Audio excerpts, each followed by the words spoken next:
Salut, je m'appelle Tommy et bienvenue sur Blogcast, le podcast par le média d'escalade innovant Blogcorp.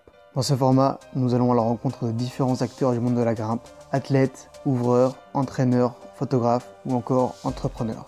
Pour ce premier épisode, nous retrouvons François Petit, double vainqueur du classement général des Coupes du Monde de difficulté en 95 et en 99 et champion du monde de difficulté en 97. Il est aussi le président et fondateur du plus grand réseau de salles d'escalade français, Climb Up. Dans cet entretien, il revient sur sa carrière de sportif de haut niveau, avec ses victoires et ses défaites, puis sur son parcours d'entrepreneur qui l'a mené à avoir 29 salles d'escalade, dont la plus grosse salle indoor au monde où on tourne justement cet épisode, Climb Up Aubervilliers. Mais je ne vous en dis pas plus et laisse place à ma conversation avec François Petit. Bonjour François, merci de nous accueillir pour ce premier épisode du Blogcast. Bonjour. Et du coup, on va commencer directement. Comment as-tu découvert l'escalade et pourquoi as-tu accroché ? Alors ça fait bien longtemps. Après j'étais déjà, on va dire, grand. C'est à partir de 12 ans seulement que j'ai commencé à faire de l'escalade. Moi je suis originaire d'Albertville et je faisais de la montagne plutôt avant.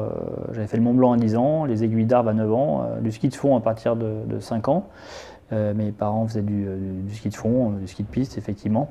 Et l'escalade c'est en fait en 1987 pour les championnats de France d'escalade qui se déroulaient à Saint-Crépin à l'époque. Et 2 mois avant, on a commencé à faire de l'escalade en falaise. De toute façon, il n'y avait pas de mur d'escalade à l'époque. Et à Saint-Crépin, alors j'étais en Benjamin, je crois, et j'ai fait deuxième, juste derrière Fabien Mazuet, avec qui on a eu effectivement des échanges et on a fait la même école d'ingénieur à l'INSA de Lyon. Donc on a échangé pendant 10-12 ans, avant qu'il se tue malheureusement en voiture. Et donc j'ai vite progressé, l'émulation, l'année d'après, en 88 à Gécondage, je gagnais. Après, équipe de France on va revenir sur tout ça au fur et à mesure. D'accord. Du coup, j'allais te demander comment tu as découvert le milieu de la compétition. Et du coup, en fait, tu as directement commencé par la compétition. Oui, donc c'était par hasard. C'est mon frère qui était plus grand, il a 4 ans de plus. Puis mon père qui est très compétiteur aussi, il faisait des compètes de ski de fond. Il fait toujours des compètes de trail maintenant, à 80 ans, il fait des trails. Donc il gagne, il est tout seul en M8. Mais donc voilà, c'est plutôt avec mon grand frère qui a 4 ans de plus et qui m'inspirait un petit peu, qui était en avance en tout cas. Donc il m'avait inscrit, j'y étais allé, et puis moi, c'est un peu par hasard, la compétition, ou puis après mon évolution dans l'escalade. Moi j'étais plutôt dans le plaisir, je suis toujours dans le plaisir dans mon travail, voilà. Et après du coup tu as continué à faire la compétition, qu'est-ce que tu as kiffé? Ça fonctionnait effectivement, et puis c'est l'excitation de la compétition, le fait aussi de faire de la montagne, il y a des choses intenses en montagne. La compétition c'est un peu pareil, il y a la préparation un petit peu avant, alors quand on est jeune il n'y a pas trop de préparation, mais après il y a une sorte de préparation, de petit repos avant, et puis au moment il y a l'excitation, le stress, mais pour moi c'est un stress excitant, c'est pas du tout inhibiteur. Puis après il y a la compétition, alors souvent on est plus déçu, on gagne en tout cas moins souvent qu'on perd, et puis quand on gagne on est toujours des fois même un peu déçu, on dit on aurait pu aller tout en haut, on aurait pu faire ci, bon voilà, j'étais très exigeant avec moi-même. Je suis toujours très exigeant avec moi-même, sinon j'aurais pas été champion du monde ou chef d'entreprise comme ça, voilà. Et du coup, à l'heure où les salles d'escalade n'étaient pas aussi présentes qu'aujourd'hui, donc là par exemple on voit un paquet de salles en France ou dans le monde, comment tu faisais pour t'entraîner, pour progresser? Alors on a vite, c'est pour ça qu'on a progressé effectivement, on a vite compris qu'il fallait s'entraîner sur des murs, donc on a conçu un mur d'escalade en 88 dans notre cave, c'est mon père qui nous l'avait construit, mon père a construit la maison familiale en 85 et c'est vrai que quand on a commencé donc l'escalade comme je disais en 87, 88 on mettait des petits panneaux, ça faisait 8 mètres carrés dans notre pan. Le pan il est toujours 40 ans après à Albertville, on a vendu la maison mais il est toujours, c'est des grimpeurs qui ont racheté. Et ensuite on a mis un mur d'escalade un peu à l'extérieur avec une corde sur le pignon de la façade qui faisait 8 mètres de haut, avec un système de lattes en bois et puis des prises qui pouvaient coulisser, donc on pouvait changer nos prises d'escalade. C'était le début des prises d'escalade, mon premier pan, 80% des prises c'était mon père qui les avait fabriquées en bois. Alors maintenant on revient 40 ans après à des prises en bois, avec des petites réglettes effectivement de 8 mm de bois qui étaient vissées, et donc j'étais très très fort avec sur des réglettes qui étaient poncées bien pour arquer. Voilà. Et puis en 92, on a fait un très grand mur d'escalade dans une grange qu'on avait racheté. C'était le plus grand pan privé à l'époque d'Europe, ou en tout cas, il y avait même l'INIL qui venait, JB Tribou, le grand, c'était la grande époque où les gens venaient de loin. On faisait des petits stages d'entraînement pour l'équipe de France. À l'époque, avec Pierre-Henri Paillasson, avec l'équipe de France hommes, l'équipe de France filles. C'était un grand pan qui, je sais pas, il faisait 600 mètres carrés grimpables. Okay. On avait plein de prises, tout était brossé parfaitement. Et pendant 20 ans, 25 ans, je l'ai gardé. J'avais les blocs de référence. Je voyais si je progressais, mes circuits qui faisaient 100, 150 mouvements. Je faisais plusieurs tours. J'avais des ceintures de 6 kilos. Voilà. Ok. Du coup, tu as un grand frère, comme tu l'as dit avant, Arnaud Petit. Ouais. Vous étiez donc partenaire d'entraînement, mais aussi adversaire sur les compétitions. Ouais. C'était comment un peu votre relation, que ce soit à l'entraînement, du coup, ou sur les compétitions? Alors, la relation a évolué, hein. Effectivement. D'abord, c'est le grand frère qui était plus fort que moi, effectivement, puisque moi j'avais 12 ans quand on a commencé, il en avait 16, donc physiquement plus fort. Et j'ai vite progressé, puis j'ai vite réussi un peu mieux que lui. Alors lui, en 88, il avait fait, je crois, deuxième au championnat de France, moi j'avais gagné, et puis voilà, on était toujours en jeune. Hein. En 91, j'ai fait champion de France d'escalade. À la grande surprise de tout le monde, personne ne me connaissait. Voilà, j'avais même des journalistes qui voulaient m'interviewer. J'ai dit non, il faut vous demander à mon père pour une interview. J'étais tout timide, je ne parlais pas. Et c'était devant François Legrand qui venait d'être champion du monde d'escalade. Moi j'avais 16 ans. Et c'est vrai qu'à partir de ce moment-là, mon frère s'est plutôt positionné comme mon entraîneur.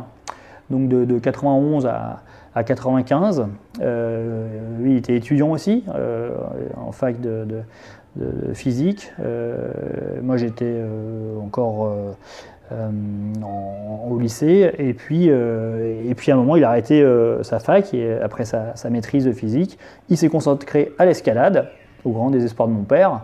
Il faisait des photos, il faisait des reportages pour à l'époque Grimper, puis après il est passé à Rock'n'Roll avec Ed Dinger. Et donc là il s'est consacré vraiment à l'escalade, à progresser, et donc en 96 il a gagné le championnat d'Europe, il a gagné la Coupe du Monde. En 95 moi je l'ai gagné. En 97, j'ai regagné les championnats du monde, j'ai gagné la Coupe du Monde en 95 et 99, et pendant 3-4 ans, on a gagné, je crois, 90% des compétitions. On a été sur tous les podiums, ils nous appelaient les frères Picsou. Et puis en 99-2000, il a continué, il était plutôt montagnard. On a ouvert des grandes voies en Corse, comme Jeff, comme Octogénèse, des voies très dures, Delicatessen. Et puis voilà, il a ouvert une voie très très dure dans le Mont Blanc, dans les Grands Capucins, et il a arrêté les compétitions, il s'est consacré à la montagne. Et c'est vrai qu'on était au moment des compétitions, une rivalité fraternelle, mais très conviviale à l'entraînement. On s'entraînait, c'était une émulation commune. On avait nos compagnes, Stéphanie Baudet, Arnaud, qui a été aussi championne d'Europe et qui a gagné une Coupe du Monde, Chloé Minoret pour moi, qui a été championne d'Europe aussi. Et c'est vrai qu'à 4, il y avait une émulation, on s'entraidait, et sur les compétitions c'était pareil, quand on lisait la voie, on la lisait à deux. On pouvait échanger sereinement dans les compétitions lorsqu'on est en isolement, alors qu'avec certains grimpeurs, on leur posait des questions, ils te répondaient des fois pas sincèrement. Ouais. Pour la main droite, en fait, c'est une main gauche. Voilà. J'ai un peu la même relation avec mon frère qui a 2 ans de plus. Et du coup, on a toujours fait les compétitions ensemble. Et du coup, je voulais voir si c'était un peu les mêmes relations entre les grimpeurs. C'était assez sain, effectivement. Moi, j'ai gagné la Coupe du Monde en 95. Et en février 96, il y a le championnat d'Europe et j'étais content qu'il gagne le championnat d'Europe. Moi j'ai fait deuxième. On avait aussi, c'était à l'époque du duel. Bon bah voilà, et on avait une finale de duel ensemble. Mais j'étais content qu'il gagne les championnats d'Europe. Et après il y a eu la Coupe du Monde 96 où j'ai gagné la première étape. J'ai fait deuxième à la deuxième. Et la troisième, mon frère était devant. Mais il fallait que je fasse deuxième pour gagner. Malheureusement j'ai fait troisième. Et je l'ai perdu à 5 points et ça m'était resté en travers. Bon voilà, l'année d'après je me suis rattrapé, 2 mois après avec les championnats du monde. Bon, mais c'était assez quand même fraternel et sain. Okay. Et c'est toujours sain. On était au Maroc la semaine dernière à Taria, avec mon père. Donc je grimpais avec des clients un peu de mon frère des fois et on était assez solidaires à échanger les conseils. Okay. Du coup, comme tu le disais, en 95, tu remportes ton premier grand titre en gagnant le classement général des Coupes du Monde. Comment est-ce que tu as vécu cette victoire après des années d'entraînement et de sacrifices? Pour moi, ce n'était pas du tout des sacrifices. Je mangeais les choucroutes tous les mardis midi chez mes grands-parents. Moi, j'avais effectivement 20 ans, mais c'est du plaisir de m'entraîner. C'est vrai que le plaisir, c'était de faire soit des blocs très durs, après de mettre des poids de 6 kg, j'avais une ceinture, ou des poids bracelets sur les bras ou les jambes. On faisait des circuits, puis après, pareil, les circuits, soit on met des poids, soit je faisais des circuits qui pouvaient faire des tours. Et je pense qu'on était à des niveaux de 9A, 9A+. Mais c'était un plaisir et un apaisement quand, après une grosse séance d'entraînement, j'étais content d'en avoir plein les bras, que les doigts ils étaient troués. Et, voilà. Et les compètes, ça fonctionnait, tant mieux. Des fois, je me mettais la pression. C'est là où j'étais très mécontent de moi-même parce que j'étais super fort à des moments et j'arrivais pas à m'exprimer pleinement en compète. Parce que voilà, j'ai grimpé avec la pression et ça me gênait. Donc j'ai fait de la sophrologie à la fin de mes compètes. Et ça m'a permis vraiment d'encore plus m'épanouir et d'améliorer ça. Du coup, en 97, tu remportes le titre de champion du monde à Paris, devant ta famille. Est-ce que tu as des souvenirs de cette compétition ? Oui, parce que j'arrivais effectivement, mon frère, comme je disais, en 96 avait gagné la Coupe du Monde d'escalade et puis les championnats d'Europe en janvier 96, mais j'étais un peu déçu d'avoir perdu, ça m'avait énervé. En même temps, j'avais mes études avec un gros... en fait, à l'INSA, on avait tous les 6 mois des examens. C'était éprouvant, c'était en janvier. Et c'est vrai que je voyais mon frère qui était super fort, qui était sur une super dynamique presque à Coupe du Monde. Et moi, j'en bavais. J'étais pour une fois moins fort que lui physiquement. Parce que d'habitude, c'est mon point fort, le physique, par rapport à lui. Lui, il était plutôt technique, stratégique. Et je suis arrivé au championnat du monde dans une position plutôt de challenger. Les quarts de finale ont bien passé. Demi-finale, j'ai fait deuxième, derrière le grand. Bon, je dis pas mal. Et puis en finale, c'était une voie très dure. Qu'ils avaient un petit peu durci la voie. Dans la nuit, ils avaient eu peur. C'était Jackie Godoff et d'autres ouvreurs. Et la finale me convenait. Moi, j'étais très très fort physiquement et très puissant, très fort en bloc. J'étais l'un des premiers très forts en bloc. À l'époque, il n'y avait pas de Coupe du Monde de bloc. Et la finale m'a convenu, il y avait un toit, j'ai pas réfléchi. À un moment je pouvais pas m'émotionner, j'ai continué, après j'ai émotionné après, j'aurais pu tomber par terre. Donc puis à la fin j'ai tourné un peu dans le toit et j'en pouvais plus, j'ai fait ce que j'ai pu. Après ils te mettent dans une zone d'isolement, c'est-à-dire que j'étais déjà deuxième on va dire, parce qu'il y avait le grand derrière. Bon. Mais puis après ils m'ont sorti, ils disent t'as gagné mais tu te rends pas compte tout de suite. Donc c'est enthousiasme, effectivement tu as gagné, tu vas sur le podium, mais c'est des années après où tu te rends compte, parce que ça ne change rien en 10 secondes, t'es gagné, t'es toujours le même, puis t'es toujours le même 10 ans après. Mais après tu vois que ça t'ouvre des portes d'être champion du monde, que c'est une bonne croix. Voilà, c'est une bonne croix. Et, voilà. Du coup, qu'est-ce que ça a changé pour toi pour la suite de ta carrière sportive et du coup aussi professionnelle ? Alors c'est vrai que les championnats du monde, ça s'est déroulé nous au Zénith en 97, devant les Parisiens. Il y avait la première salle d'escalade vraiment de Murmure-Pantin, qui était en 95. Début 95, j'avais gagné les championnats de France à Murmure-Pantin aussi. Et donc les dirigeants de Murmure, à l'époque c'était Serge Rioux et Gérard Goupil, m'avaient vu. Il y avait un projet de salle Murmure à Lyon et ils ont dit à celui qui allait gérer la salle de Lyon, faut rencontrer François Petit parce qu'il est champion du monde, il est de Lyon, il fait ses études à l'INSA. Et donc j'ai commencé à faire mon stage de fin d'études à la salle de Lyon. Et puis j'étais responsable des ouvertures. Donc pendant mes études, je mettais, après mes études, on va dire, après les cours, je mettais des prises d'escalade avec Chloé Minoret, qui travaille toujours à Climb Up maintenant, avec des copains comme Julien Gras, qui travaille aussi à Climb Up. On était un groupe de l'INSA, Luc Dor, Sylvain Millet, qui a été champion du monde jeune aussi. Donc on était un petit groupe et on ouvrait les voies. Alors on n'ouvrait pas, maintenant on en ouvre 25-30 par semaine et 25-30 blocs par semaine. À l'époque, c'était 2 fois moins, je pense, ou 3 fois moins. Mais donc c'est nous qui aménagions les ouvertures de voies pendant 5-6 ans. Et puis après, j'ai commencé à travailler comme responsable du développement pour Murmure. Donc ça m'a donné quand même, ça m'a ouvert les portes, ce que je disais, d'être champion d'escalade et en même temps ingénieur. Et puis après, quand on va voir des banques et qu'on a été champion du monde, qu'on est ingénieur, c'est quand même 2 belles choses sur une carte de visite. Voilà. Donc c'est plus facile d'avoir des prêts, c'est plus facile de lever des fonds et d'avancer dans la vie. C'est toujours, voilà. Et du coup, tu ouvrais déjà à la clé ? Ah oui, et puis on ouvrait sans nacelle. Je veux dire, on avait des énormes dévers. Mais par contre, ça faisait les abdos, j'avais pas besoin de payer une salle de fitness ou un coach. Effectivement, même si je mangeais les choucroutes, j'avais des abdos et je gagnais bien. Effectivement, on ouvrait à la clé, on ouvrait avec une seule corde. Maintenant, il faut 2 cordes, il faut des bouchons d'oreilles, il faut des lunettes, il faut des chaussures de sécurité, il faut des nacelles. Mais pour bien ouvrir avec une nacelle, il faut déjà bien ouvrir à la corde, parce que c'est vrai qu'on ouvrait, pour nous, les voiles, elles étaient calées quand on ouvrait, quoi. Parce qu'on essayait à chaque fois, même si tu étais en tennis. Tu essayais et les voiles étaient calées. Et maintenant, les ouvreurs, ils ont moins la culture de l'escalade déjà, ils ont un niveau beaucoup moins élevé. Et puis, ils n'essayent pas trop leur bloc ou leur voie, et des fois, il y a des décalages. Et, voilà. Ouais, j'ai ouvert pareil quand j'étais petit à la corde, à la clé. Ah ouais. Ça fait gagner. C'est formateur. Du coup, en 2000, après tes études d'ingénieur mécanique en construction, tu commences ta carrière professionnelle en tant que responsable du développement du coup à Murmure. Ça consistait en quoi? Alors, c'était responsable de développement, mais en même temps, je m'occupais des ouvertures de tout ce qui était la partie technique pour Murmure à Paris. Il y avait 3 salles à l'époque. Il y avait Murmure Pantin, enfin Murmure à Épinay-sur-Seine, que l'on a repris au long de Climb Up après, c'est une délégation de service public. Et puis Murmure et Lumino qui a ouvert en 2001, j'étais à l'inauguration. Donc je m'occupais des ouvertures de voies. Donc il y a des ouvreurs qui sont encore là maintenant, comme Lolo, qui sont à Climb Up maintenant. Il y avait Tondé, je manageais une équipe d'ouvreurs, j'ouvrais avec eux, donc ça c'était la moitié de mon temps, et l'autre moitié effectivement c'était du développement de salles d'escalade.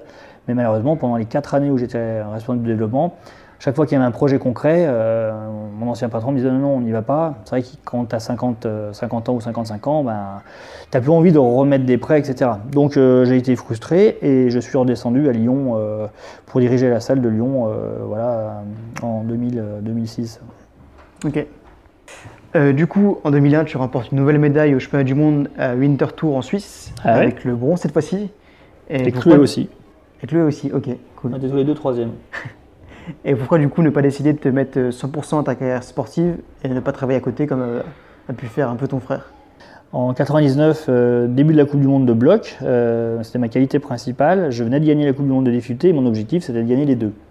Je m'entraîne beaucoup et c'est vrai que début 2000, nouveau millénaire, j'étais vraiment très en forme, mais à grimper trop avec les poids, je m'étais fait un peu une poulie, enflammé, tout ça. Bon, c'est pas grave, on continue, on met de la glace, voilà.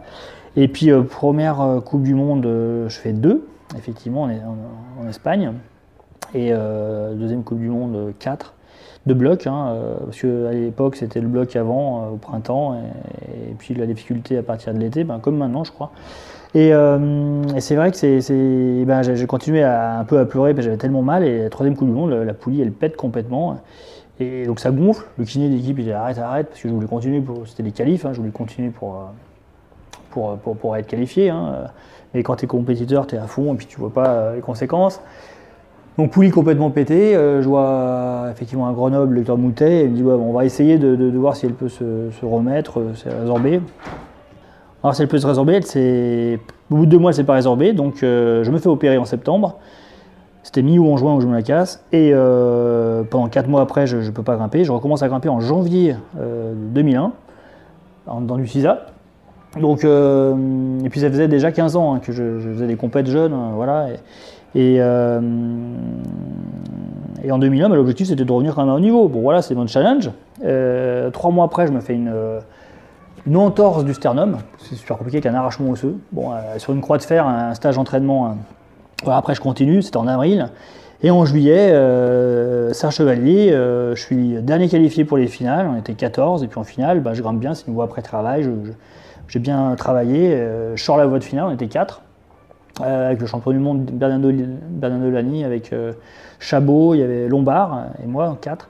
Et je passe le premier en super finale, tout tranquille. Je dis bon voilà, j'ai déjà acquis, je suis en super finale, tout va bien, alors que je reviens de loin. Et je grimpe, je sais pas, sans dober. Je fais des lelotes de partout, je sens pas mes bras, je suis concentré sur mon escalade, sur ma respiration. Et sur le mur de Sercheux, je leur mets 5 ou 8 mètres dans la vue, en faisant une vraie super finale, je gagne. Et donc j'ai gagné, tout content. Champion du monde en septembre, et donc je m'étais entraîné, je m'étais pris confiance. Et en finale, c'était dur, un peu comme en 97, mais là j'étais pas effectivement dans les mêmes conditions, j'étais plutôt le favori. Et c'est vrai que je me bats depuis le début, tout j'en chie, et puis je continue. Mais je donne pas le dernier mouvement, et c'est vrai que le dernier mouvement, ça s'est joué à une prise entre Brazek qui gagne, Brazek qui est deuxième, et effectivement Jérôme Pouvreau qui gagne. Il avait 18 ans à l'époque. Et donc voilà, c'était cool qu'il gagne. C'était un peu pour moi toujours, voilà, quand tu donnes pas le meilleur toi-même, un petit peu un peu dur, mais en tout cas c'était bien que Jérôme, un jeune Français, gagne. Et puis voilà, après à partir de ce moment-là, j'ai voulu arrêter. Ça faisait 15-16 ans que je faisais des compétitions à haut niveau. Alors effectivement j'étais encore jeune, mais je voulais faire autre chose, je commençais à travailler et j'ai jamais voulu me mettre à 100% à l'escalade pour pas avoir trop de pression. Je suis quelqu'un qui n'aime pas trop la pression. Dans une compète où j'arrivais le leader et voilà, je grimpais mal. Et il fallait que je grimpe. Voilà. Et après, j'ai fait de la sophrologie. C'est là où j'ai réussi à mieux m'épanouir en escalade. Ok. Du coup, en 2011-2012, tu es entraîneur pour l'équipe de France d'escalade. Ouais. Durant une période tout à fait particulière parce que du coup, il y a Paris-Bercy en 2012 et il y a 2 médailles. En fait, c'est Pierre-Henri Paillasson qui m'a demandé de reprendre l'équipe de France pour Bercy, pour les championnats du monde, c'était l'objectif. Depuis 2001, depuis Jérôme Pro, il n'y a aucune médaille qui a été eue, à part Sandrine Levet, je crois, en 2003. Et c'est l'objectif, c'est d'avoir des médailles. Je prends l'équipe de France de bloc, effectivement, après Mathieu Dutray, et je découvre une équipe de France de bloc qui a des qualités, qui a du potentiel, mais qui manquait de sérieux, qui manquait d'objectifs, et surtout d'avoir de la volonté de gagner, de croire en eux. Il y avait Mélanie Sandos qui avait un énorme potentiel que je voyais, mais qui grimpait pas avec tout son potentiel. Guillaume qui était super doué, mais je connais depuis 40 ans, 30 ans, il était d'Albertville, Guillaume Léron-Mondet, super doué, mais pareil, un peu trop cool. Et puis aussi des Françaises, il y avait Alizé, il y avait Dufresne, il y avait des Françaises avec plein de potentiel. Et j'ai essayé de leur transmettre effectivement ma positivité, mon dynamisme, le fait de croire qu'on peut gagner. Donc voilà, j'avais même récupéré Jérôme Pouvreau, Stéphane Julien pour qu'on transmette cette envie de gagner et cette possibilité de gagner. Et deuxième Coupe du Monde, Guillaume gagne. Deuxième épreuve de Coupe du Monde, Guillaume gagne, Alizé fait troisième. Il y avait une bonne émulation. Par contre, l'après-compète, je ne vais pas trop en parler, mais c'était compliqué à gérer. De devoir réveiller tout le monde le lendemain matin et de pouvoir les mettre dans l'avion dans un état d'ébriété assez compliqué. J'y suis arrivé, mais j'arrivais au boulot parce que après je travaille. J'avais repris la salle d'escalade de Lyon, j'avais créé Climb Up en 2011. C'était dur en même temps. En même temps, j'avais mon deuxième enfant, donc la vie de famille était compliquée aussi. Donc j'ai réussi à gérer. J'aime bien faire beaucoup de choses en même temps, mais là, c'était dur avec des fois des déplacements, effectivement, en Chine, des déplacements au Canada, des déplacements aux États-Unis très longs pour le boulot et pour la famille. Donc ça a été dur. Et effectivement, championnat du monde, c'était pour moi la plus belle chose dans ma vie de voir Mélanie gagner et de la sentir gagner. Parce que Mélanie a été la dernière prise pour les championnats du monde. La dernière Coupe du Monde est allée en finale. Et puis, championnat du monde, demi-finale, elle a été dernière prise pour la finale. Et comme moi, un peu à Serre Chevalier, on va dire, elle a réussi à s'exprimer en finale. Et je l'ai vu dans le premier bloc, j'ai dit, elle va gagner. Ok. Et du coup, j'allais demander ce qu'il y a un athlète qui t'a particulièrement marqué durant cette période, mais du coup, c'est peut-être Mélanie. Tout à fait. Prochaine question. En 2011, du coup, tu lances, comme tu disais, Climb Up avec un associé. Et tu ouvres du coup la première salle d'escalade du groupe Climb Up. Est-ce que tu peux revenir sur cette première expérience d'ouverture de salle? Alors c'est pas une ouverture, puisque c'est Climb Up en 2011, c'était une reprise de la salle de Lyon, où je travaillais déjà depuis, où j'étais associé, mais à l'époque j'ai été associé depuis 97 à hauteur de 0,5%, après j'ai pris des participations, et j'avais 13% on va dire, du capital en 2011 quand j'ai racheté. Mon ancien patron voulait partir, effectivement il n'était pas encore à la retraite mais il voulait partir et donc ça a duré 6 mois pour reprendre, mais c'était pour moi une prise de risque. Je suis plutôt issu d'une famille de gauche ou d'extrême gauche et je voulais au début travailler à mi-temps. Alors je l'ai fait, travailler à mi-temps, payer temps plein on va dire, parce que j'étais avec le sport sportif de haut niveau, donc on avait des contrats avec le ministère des Sports Donc pendant 8 ans, je crois que j'ai eu ce contrat payé temps plein avec effectivement un mi-temps pour m'entraîner, donc c'était bien. Et puis voilà, je voulais plutôt faire des voyages, tout ça. Donc j'ai fait un grand voyage de 6 mois en 2006 avec ma compagne. Et puis en 2011, voilà, j'ai repris ça. Et déjà, la pression, c'était de payer mon prêt. On avait fait un prêt quand même important. Et le prêt, tu le payes avec les résultats de ta société. Donc tu essayes de faire attention. Et puis voilà, je suis plutôt dans le développement. 2012, donc on a repris notre salle à Dijon à l'Euro Symbolique, maintenant qui fonctionne très très bien. C'est l'une des salles les plus rentables de Climb Up. Elle est petite, mais elle est rentable. On a eu, voilà, mon premier vrai bébé professionnel, c'est la création de la salle de Bouc Bel Air, qui est maintenant très très belle. Enfin, voilà, on a agrandi en 2017, 2 ans après. On l'a réagrandi l'année passée, on a refait des bureaux, tout ça, parce qu'on est parti de petits. Maintenant, on fait des grandes salles, plus de 5000 m². Effectivement, je pense qu'on ne va pas l'agrandir dans 5 ans à la place du foot en salle à côté, mais voilà, à l'époque, on partait de petits pour grandir. Là, maintenant, il y a certains de nos confrères qui me disaient que j'étais fou, mais la salle d'Aubervilliers est maintenant rentable au bout de 6 mois, on va dire, elle est à l'équilibre. Et puis le plaisir de l'escalade, l'expérience de l'escalade de nos clients, elle est complètement différente d'une salle, on va dire, surbondée de blocs en sous-sol. Voilà. Du coup, en 2015, le groupe Climb Up comptabilisait 6 salles. Ouais. Aujourd'hui, vous êtes à 29 salles, avec un objectif de 100 salles en 2025. Comment tu expliques un peu cette croissance quand même assez incroyable? C'est un peu comme l'escalade. Quand j'ai commencé les compètes, je ne voulais pas être champion du monde, enfin, je n'avais pas cet objectif-là. Je me faisais plaisir. En 2011, quand j'ai repris la salle de Lyon, ce que je disais, c'est déjà de pouvoir payer le prêt.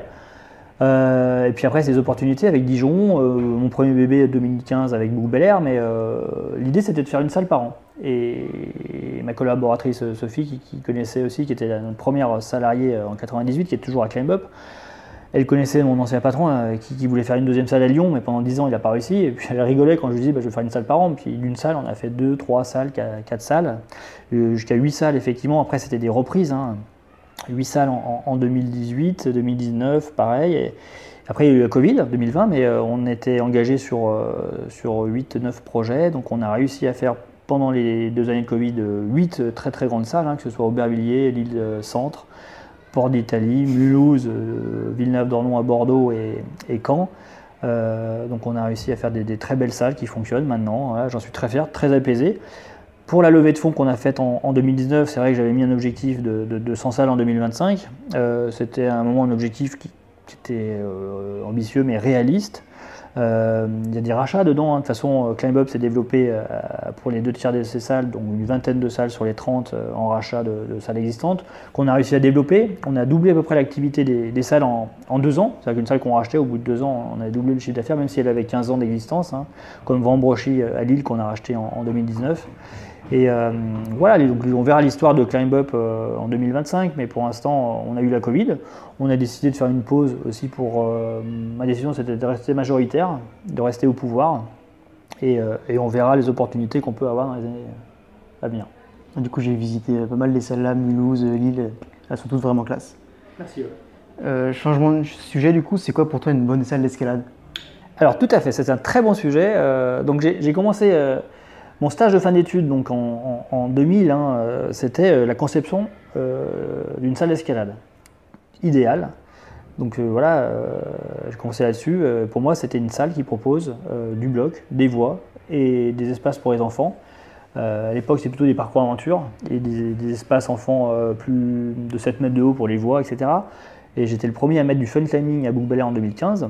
Du coup, c'est le système qu'il y a là-bas où il y a plein de petits voilà, jeux. avec même un toboggan, mais c'est tout ce qui est atelier vertical. Alors, il y a une société qui s'appelle Apic qui fait que du fun climbing.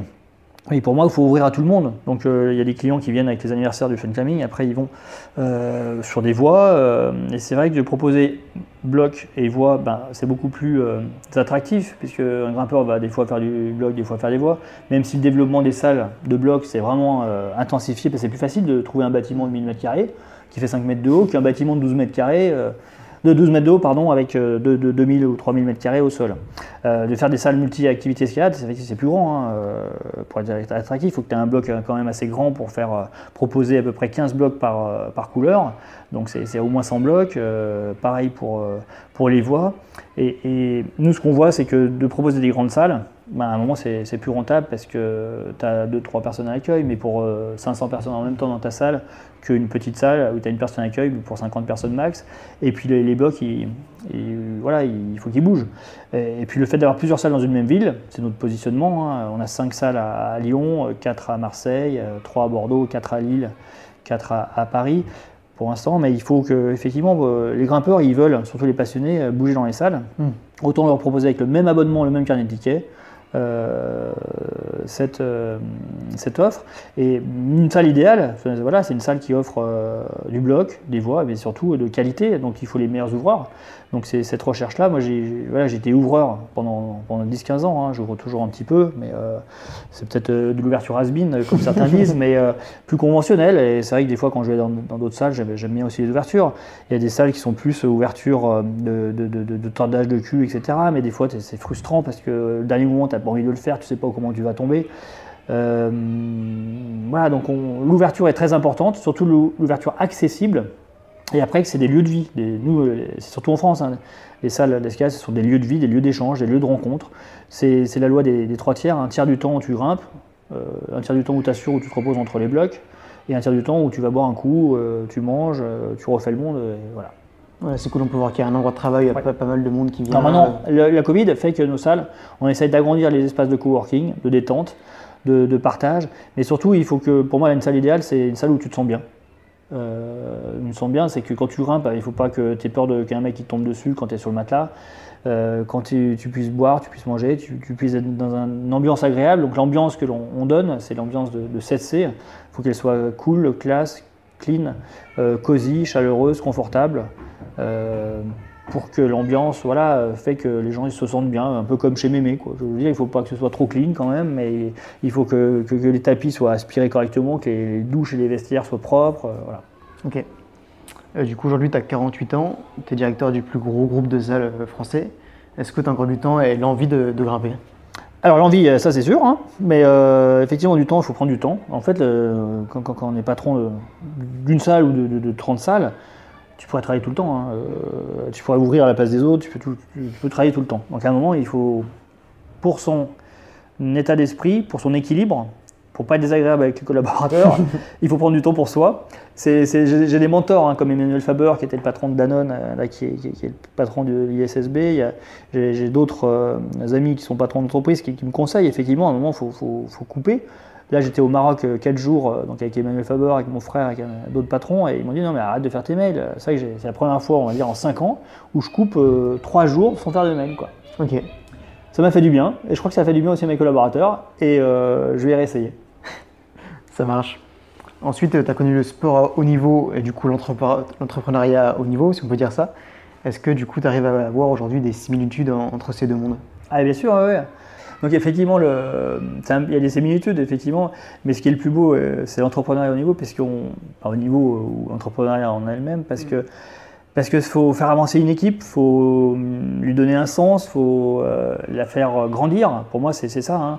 Grandir ensemble, avancer ensemble, et j'aime bien le terme ensemble, ça donne du lien. C'est plus beau que d'être champion un peu seul. Alors même si tu as ton entraîneur, tu as ton kiné, hein, c'est une équipe, mais tu es seul devant ta voie, tu montes. Là, c'est de réussir à donner une énergie, à donner un sens, à donner une orientation à ta société pour que les collaborateurs puissent effectivement travailler avec du plaisir, travailler avec une valorisation aussi, et c'est ça qui est plus beau. Et c'est ce qui m'épanouit aussi. Alors j'aime bien être en contact avec les clients, hein. C'est pour ça que j'aime bien venir travailler dans les salles, de voir discuter avec des gens, de voir des beaux événements. C'est des lieux de vie, moi c'est ce qui m'anime. Notre raison d'être, effectivement, pour moi c'est transmettre la passion de l'escalade en toute sécurité pour le bien-être physique, le bien-être psychique et le bien-être social de tous. Des fois on a des personnes à mobilité réduite, on a des hommes, des femmes à peu près à 50%. On a des seniors qui ont 95 ans qui viennent grimper chez nous. On a des gamins de 2 ans et demi qui sont en cours. On a, en tout, on a 12 000 enfants en cours d'escalade qui viennent toutes les semaines, hein. Et c'est ça qui est la plus belle réussite, hein, et d'avoir peu de turnover, d'avoir des collaborateurs qui me suivent, qui me supportent, on va dire, depuis 25 ans. Voilà. Ok. Du coup, tu as pu voir l'évolution de l'escalade et de la compétition depuis les années 90 à aujourd'hui. Comment vois-tu cette évolution? Qu'est-ce qui a pu changer durant toutes ces années?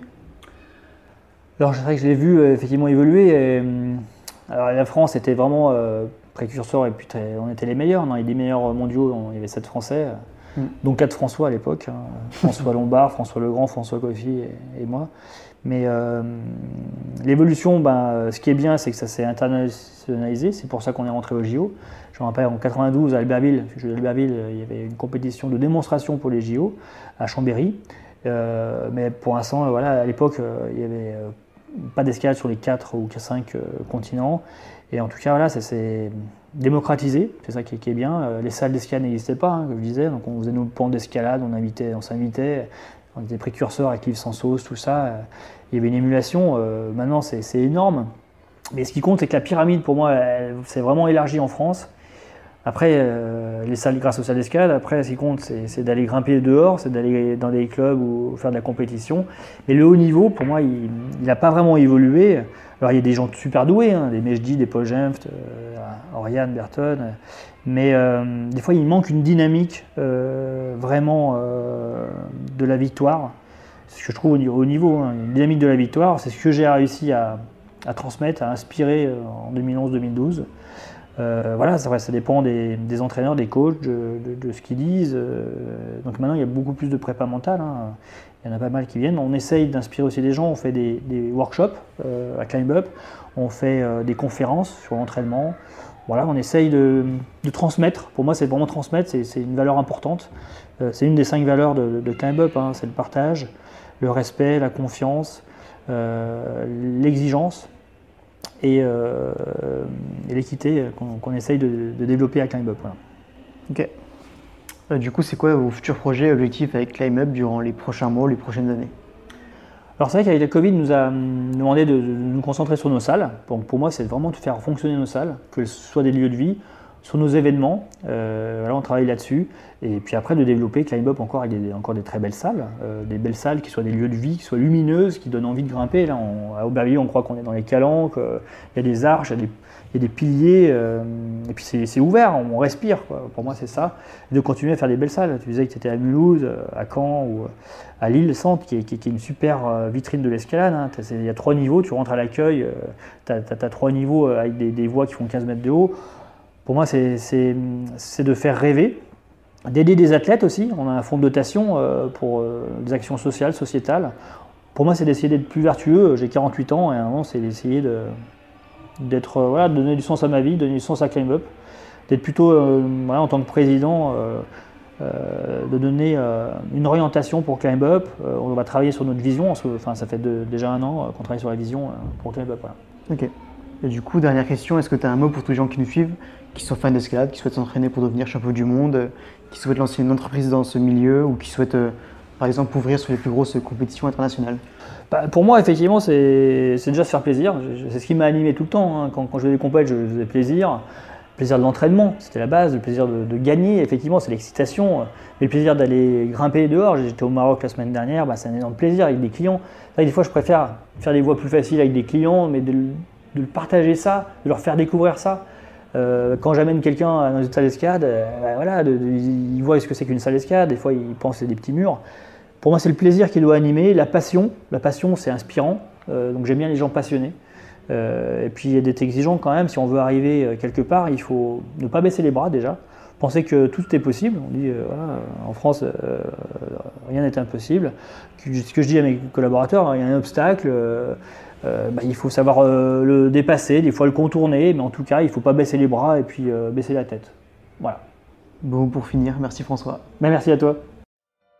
Si cet épisode vous a plu, n'hésitez pas à vous abonner à ce podcast pour ne pas louper les prochains épisodes, ainsi qu'à notre compte Instagram associé Blogcast. Et rendez-vous sur notre compte Instagram Blogcorp, ainsi que sur notre chaîne YouTube pour ne rien louper de l'actu escalade. Salut!